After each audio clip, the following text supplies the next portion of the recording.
Title: My boss fired me for being too expensive, after 18 years leading the engineering team. We can get 3 junior engineers for your salary, he smirked during my termination meeting. Nothing personal, just cost-cutting. I nodded, politely, wished everyone well, and cleared out my desk without complaint. His panic calls began. When? Chapter 1. The End of an Era. 18 years. That's how long I'd poured my life into that company. Longer than some of our interns had been alive. I built the engineering division from a cluttered corner in the back office into the beating heart of the company's innovation. Deadlines, patents, client crises, sleepless product rollouts. I'd been through it all. So when I got the calendar invite labeled simply HR meeting, mandatory, I knew something was off. The meeting room smelled faintly of burnt coffee and laminate polish. My boss, Leonard, sat at the head of the table next to Jenna from HR. She didn't meet my eyes. Leonard leaned back, hands folded across his gut like a king dismissing a loyal knight. "Mark," he began, voice dripping with rehearsed regret. "You've been a valuable member of our family, but after careful review, we've decided to eliminate your position." I sat still. He continued, "It's just economics. We can get 3 junior engineers for what we pay you. It's not personal, just cost-cutting." Jenna slid the exit packet across the table. Severance terms, legalese, a printed thank you letter signed with a fake flourish. I smiled gently. "I understand completely," I said. "No hard feelings." I gathered my things. A framed photo of my late wife, my favorite mechanical pencil, and the mug that read, "World's Most Overqualified Firefighter," a running joke about how often I saved projects in crisis mode. Leonard didn't even walk me out, but I wasn't angry. I had something Leonard would never understand: patience, memory, and a quiet contingency plan I'd nurtured over the years. And the moment I closed my office door behind me, I whispered, "Let the countdown begin." Chapter 2. The Seed. They forgot they planted. I didn't go home right away. Instead, I drove to a modest office building on the east side of town, one most people at the company didn't even know existed. The small plaque on the door read, "Iron Core Solutions, Private Engineering Consultancy." It wasn't flashy, no glass walls or fancy signage, but what it lacked in appearance, it more than made up for in power, because Iron Core was mine. 3 years ago, after Leonard ignored yet another one of my warnings about insecure client data protocols, I decided I needed options. I quietly filed the paperwork, registered the LLC, and built a skeleton team of some of the best freelancers I'd ever worked with, people who valued loyalty, discretion, and excellence. We never poached clients. We didn't need to. We simply cleaned up the messes others created, and we made a quiet profit doing it. I entered the office, nodded at Marcy, my right hand, and sat at my desk. "Did it happen?" she asked, eyes already scanning my expression. I nodded, just like we expected. Leonard said I was too expensive. Marcy snorted. "Poor guy doesn't realize you've been the only reason half his contracts didn't implode." "That's why we're going to let them implode now," I said calmly. I pulled out my laptop, opened a secured folder, and clicked on a document labeled Fail-Safe. Protocols, conflicts, docs. Because here's the thing Leonard forgot. In his obsession with cutting costs, he never understood how fragile his infrastructure really was, especially when I was the one who'd built most of it. and warned him repeatedly about its vulnerabilities.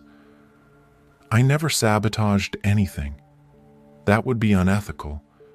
But I did document every flaw I ever brought up and was told to ignore. Every security risk, every compliance violation, every janky workaround patched together with spit and luck. And now I was going to hand that truth to the people who'd care most. His investors, his clients, and the regulatory authorities. Marcy passed me a coffee. Wednesday still the big reveal? I smiled. Yeah, let's call it Funemployment Day. Chapter 3. The panic begins. Wednesday morning, I was sitting in my home office, feet up, coffee in hand, when the first email landed. Subject: urgent, system breach detected, from NetSecure Compliance, to Leonard Green, CEO. I had blind copied myself into the list of recipients for a very specific reason. NetSecure was the firm I had personally referred years ago when Leonard's system nearly tanked under a client data leak. I knew the head of NetSecure well because IronCore now provided half of their back-end solutions. This time, however, I had sent them a formal dossier of all ignored vulnerabilities, complete with date-stamped memos, emails, and screenshots.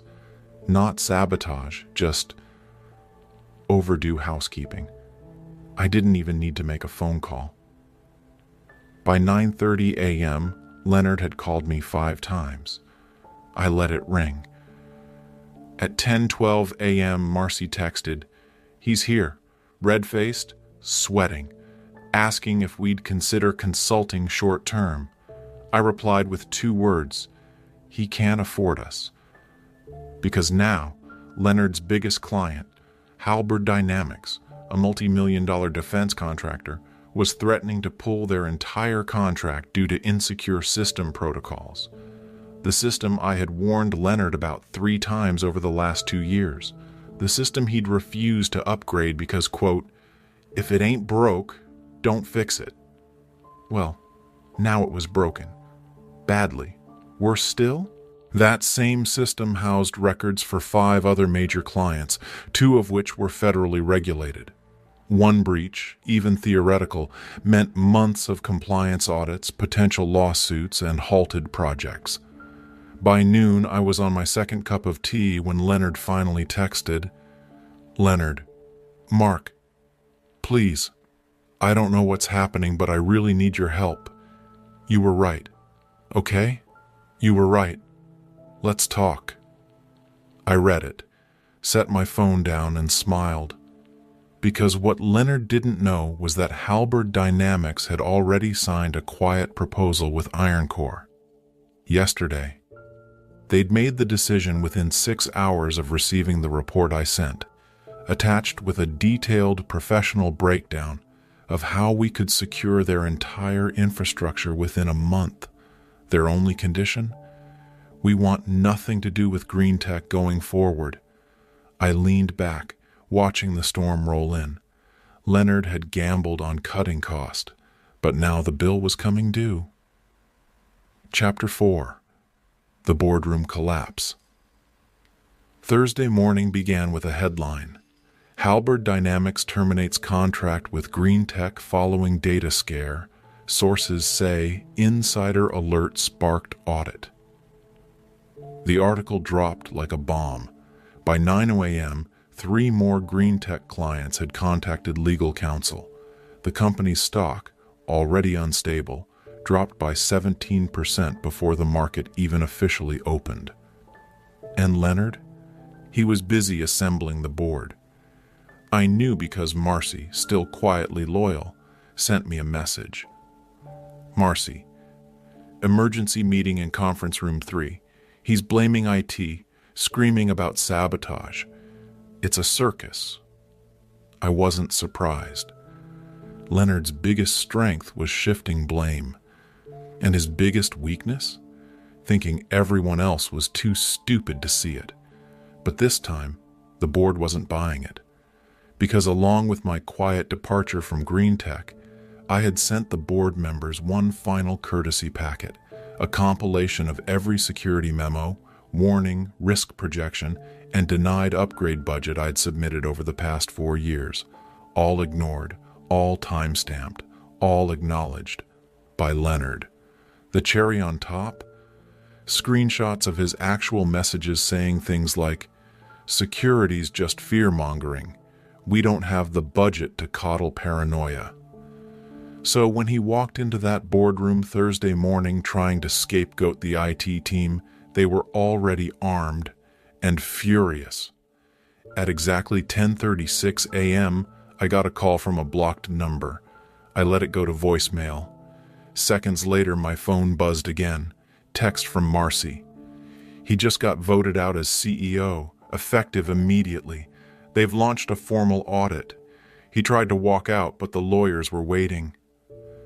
I exhaled slowly, like I'd just closed the door on a chapter that had loomed over me for far too long.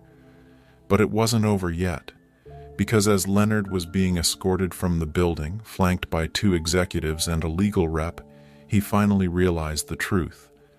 The junior engineers he replaced me with? They'd quit the day before. 2 of them, fresh out of school, were now interning at Iron Core. And the third? He was standing outside GreenTech's glass doors, holding a branded Iron Core laptop and watching Leonard pass by. "Welcome to your new reality, boss," I muttered under my breath. The fun part? I hadn't even told Leonard what was coming next. Chapter 5. The Lawsuit. By Friday morning, GreenTech's legal department was in full crisis mode.